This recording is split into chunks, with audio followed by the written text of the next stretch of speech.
Hello বন্ধুরা, তোমাদের সকলকে স্বাগত জানাই শান্তনুজ ওয়ার্ল্ডে। তো আজকে এখন যাচ্ছি একটা গ্রামে, আর এখন দাঁড়িয়ে আছি দেখো উজুরপুর ব্রিজ যেটা আছে কানুপুর ঢোকার আগে উজুরপুর ব্রিজে। তো সেই ব্রিজ থেকেই ব্লগটা স্টার্ট করলাম, আর আজকে যাব নূরপুরের বিখ্যাত কালীমার দর্শনে। তো চলো সেখানে যাই আর তোমাদেরকে দর্শন করাই মা কালী। তো শুরু করলাম আজকের যাত্রাপথ।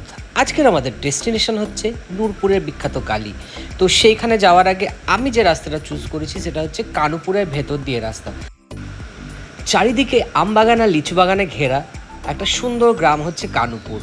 আর এই কানুপুর দিয়ে যেতে যেতে এই সিনটা আমার এত ভালো লাগলো যে আমি ক্যাপচার করলাম।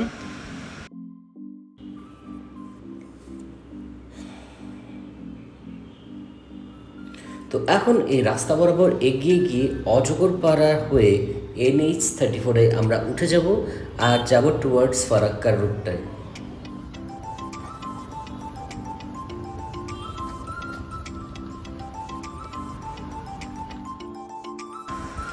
তো এখন ন্যাশনাল হাইওয়েতে উঠে গেছি আর এই রাস্তাটা টুয়ার্ডস ফারাক্কার দিকে যাচ্ছে।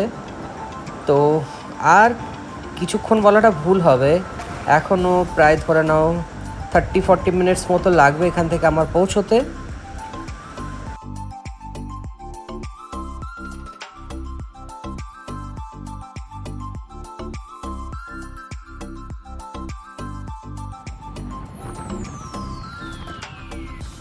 তো এখন অনেকটা পথ পেরিয়ে এসেছি আর দাঁড়িয়ে আছি NH-এ। এরপরে উঠবো আহিরন যে ব্রিজটা আছে সেখানে। আর আজকে আমার ট্রাভেল পার্টনার ট্রাভেল সঙ্গী হচ্ছে গৌরব, যার সাথে নিস্তাও গেছিলাম। আর আজকে আমরা দুজনে একসাথে কোথায় যাচ্ছি? নূরপুরের কালী, জয় মা কালী।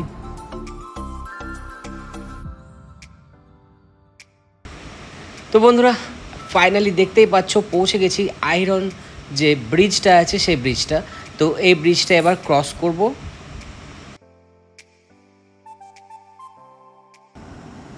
এই ব্রিজটা যখনই ক্রস করি এই শটটা নিতে আমার ভীষণ ভালো লাগে, এত সুন্দর।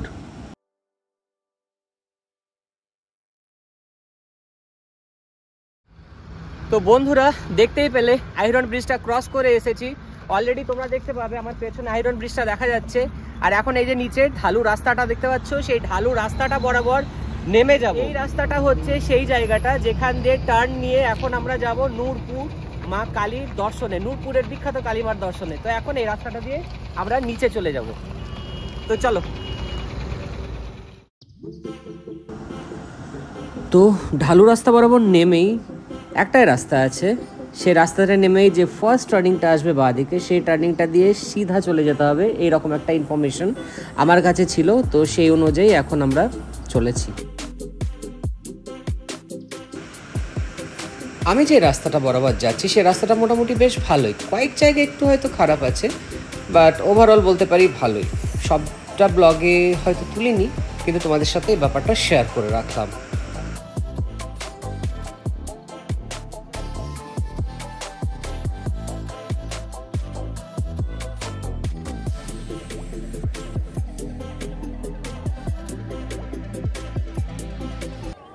তো অনেক ঝক্কি করে বন্ধুরা ফাইনালি পৌঁছে গেছি নূরপুর। আর দেখতেই পাচ্ছ আমি গেটের সামনে দাঁড়িয়ে আছি, মানে এই হচ্ছে মেন এন্ট্রান্স। তো এই এন্ট্রান্স দিয়ে এখন আমি ঢুকে পড়েছি, সামনের দিকে এগিয়ে যাব মন্দিরের দিকে।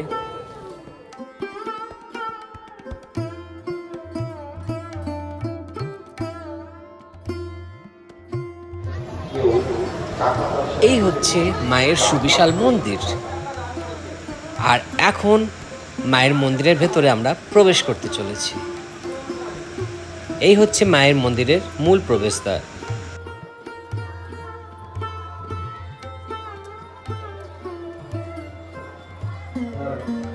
এখানে এসে দেখা হয়ে গেল বন্ধুদের সাথে।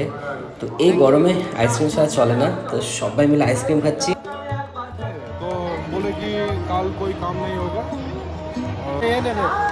তো এখানে এসে বেশ সবার সাথে দেখা হয়ে গেল, অনেকের সাথে ভীষণ ভালো লাগলো।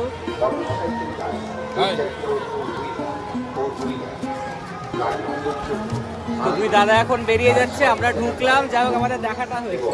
আমরা অনেক আগে এসেছি, ওই জন্য আমরা এখন বেরিয়ে যাচ্ছি। আমি এবং আমার বড় ভাইয়া মৃদুল্লাহ দুজনেই চলে যাবো, অনেকটা পথ যেতে হবে। টাটা বাই সবাইকে।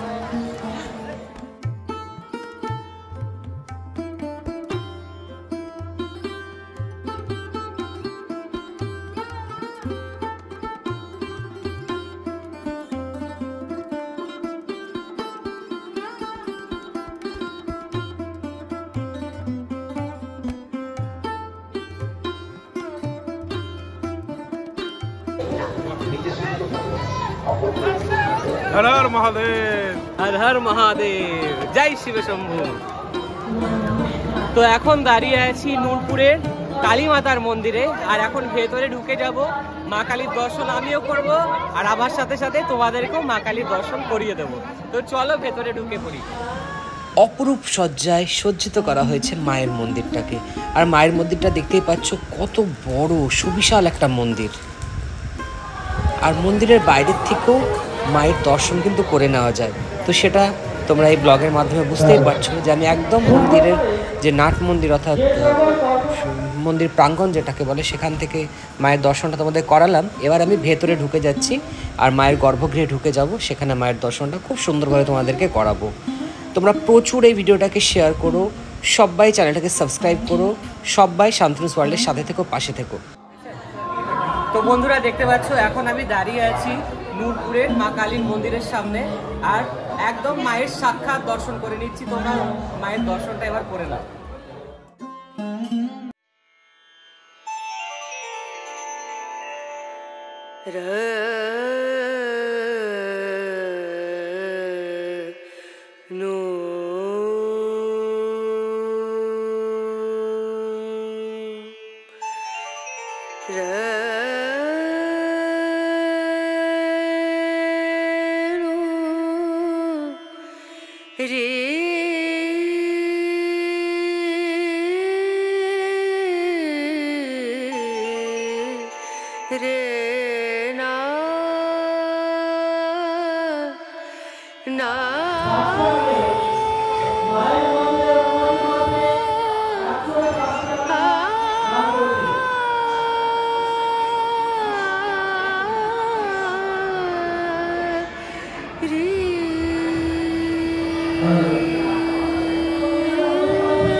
মা কালীর দর্শন ভীষণ সুন্দরভাবে করে নিলাম এবং তোমাদেরকে এখন নিয়ে যাব শিব মন্দিরে। তো চলো বন্ধুরা, পাশেই হচ্ছে শিব মন্দির। এই ছিল মা কালীর মন্দির, আর এই দেখো আমি এখন পাশেই চলে আসলাম শিব মন্দিরে।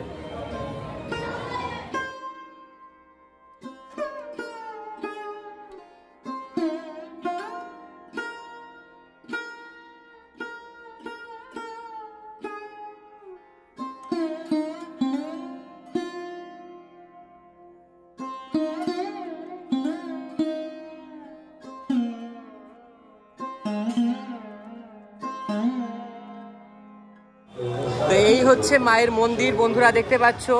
আর মায়ের একদম সামনাসামনি হচ্ছে বলিদানের জায়গা। আমি এখানে ব্লগ করছি, আর এখানে এসে না মানে আমি এসছি আগে, তারপরে হঠাৎ এরা এখন এন্ট্রি নিচ্ছে আর বলছে শান্তনুস ওয়ার্ল্ড। আমি তো হঠাৎ না চমকে গেছি। পরে দেখলাম আমার শুভঙ্কর সবাই আমরা। তো বন্ধুরা এখানে একজন স্থানীয়র সাথে কথা বলছিলাম, লালচাঁদ সিংহ বাবু। তো উনি বলবেন এখানে কিরকম পুজোটা হয়, বলিদানটা কিরকম হয়। বলেন বলি আপনার 1100 হয়। কতটা? 1100। বড় কথা হলো এই যে আমাদের মহিমা আছে, কালীটা আছে না, বিশাল মহিমা আছে, প্রচুর অনুদান আছে। যারা যে পাঠা যায় ওদের মনস্কামনা পূর্ণ হয়, তাই বলে আমরা পাঠা যাই। আর এই কালীর মূর্তিটা কিন্তু 1882 সালের আগে, 1882 সালের আগে। আচ্ছা। কিন্তু মন্দির যে ইটের যে গাঁথনিটা হয় তখন 1882 সালে। আচ্ছা, আস্তে আস্তে উন্নতি হচ্ছে, আরো বড় হবে। বিশাল। আচ্ছা, তোমাদের সাথে কথা বলে ভীষণ ভালো লাগলো এবং বেশ খানিক তথ্য পাওয়া গেল। ধন্যবাদ।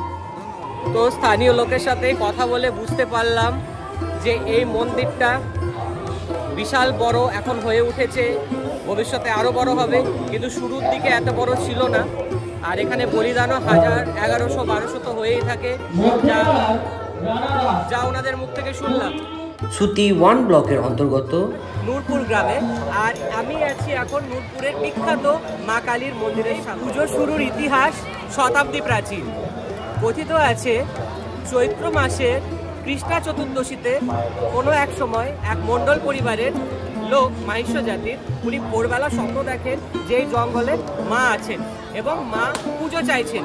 তো সেই দিন থেকে হঠাৎ করে শুরু হয়ে গেল মায়ের গ্রামবাঁধন পুজো এবং রক্ষাকালী পুজো।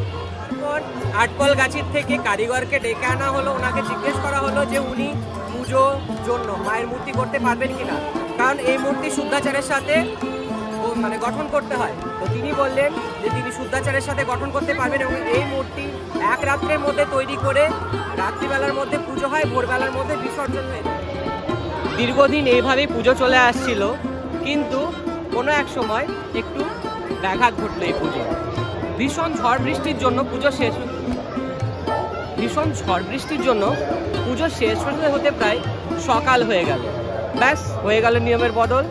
দেবী তারপর থেকে সারা বছর থানে থাকেন, আর আবার যখন পরবর্তী পুজো শুরু হয় তার থানে নতুন মূর্তি তোলবার আগে পুরনো মূর্তিকে বিসর্জন দিয়ে নতুন মূর্তিকে তুলে আবার পুজো করা হয় এবং সেই মূর্তি থাকে সারা বছর।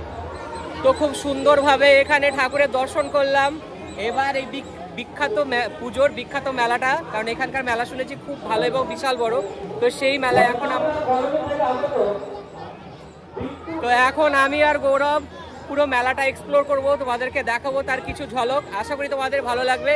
আর প্লিজ তোমরা ব্লগটাকে প্রচুর শেয়ার করো যে এখানে এরকম বড় একটা পুজো হচ্ছে, সকলের জানা উচিত এবং পরের বছর তোমরা সবাই কিন্তু চলে আসবে। আর এখনো সারা বছরই মূর্তি থাকে, কিন্তু মেলাটা প্রায় থাকবে তোমাদের 1 মাস মতো। 15 দিন তো তুমুল ভিড় থাকবে, তারপরে আস্তে আস্তে ভিড়টা কমে আসবে। তো তোমরা চাইলে এবছরও মায়ের দর্শন করতে চলে আসতে পারো।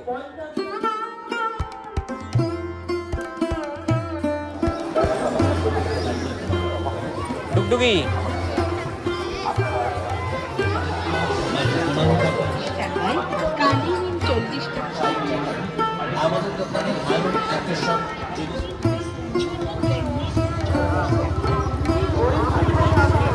মাতা কালিকা দেবী তোমাকে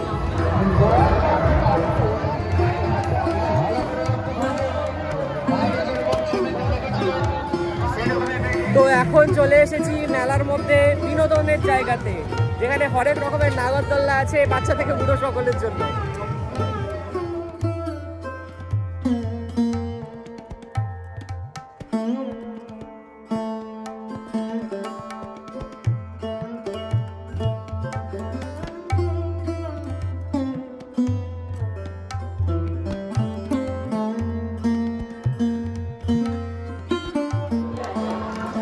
খুব সুন্দরভাবে নূরপুরের মা কালীর দর্শন করলাম। আশা করি বন্ধুদের ভালো লেগেছে। ভালো লেগে থাকলে শান্তনুস ওয়ার্ল্ড চ্যানেলটা প্লিজ সাবস্ক্রাইব করো, লাইক শেয়ার কমেন্টস করতে একদম ভুলো না। আজকের মতো ব্লগটা এখানেই শেষ করছি। সবাই শান্তনুস ওয়ার্ল্ডের সাথে থেকো, পাশে থেকো। শুভরাত্রি, জয় মা কালী।